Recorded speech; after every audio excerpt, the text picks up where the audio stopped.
In the Indonesian capital, Munadi has spray-painted cars for more than 20 years. I know the paint contains dangerous chemicals. It's very dangerous, so I wear a mask. Despite his concerns, he says he has to work with what he's given. Toxic paints with ingredients like lead are still commonly used in Indonesia on houses, cars, school buildings and more. Lead exposure causes disturbances in a child's development. Their neurodevelopment is disrupted and it reduces their intelligence. Researchers say the widespread use of lead paints creates a hidden danger in unexpected places. We have done testing in 32 children's playgrounds around Jakarta.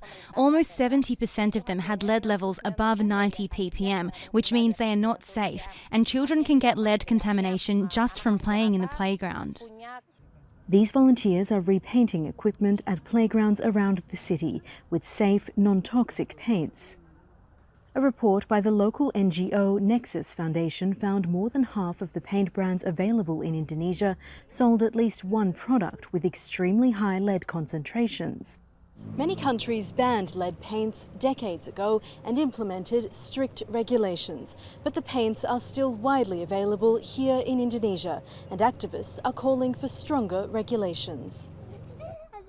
Deteriorating lead paint is also considered a hazard, as dust and paint chips can result in dangerous levels of lead exposure. The regulations are still voluntary. It is not compulsory for paint companies to produce unleaded paints. She is working with paint companies in Indonesia to encourage them to make safer products. One company, MOWILEX, changed its paint formula in 2019 and started using organic pigments rather than lead without increasing its prices. Placing a premium on safety is not what we were after.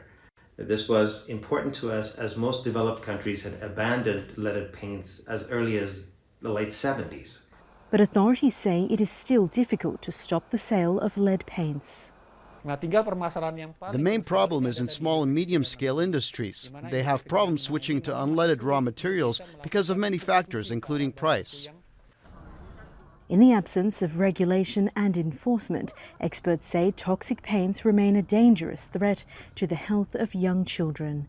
Jessica Washington, Al Jazeera, Jakarta.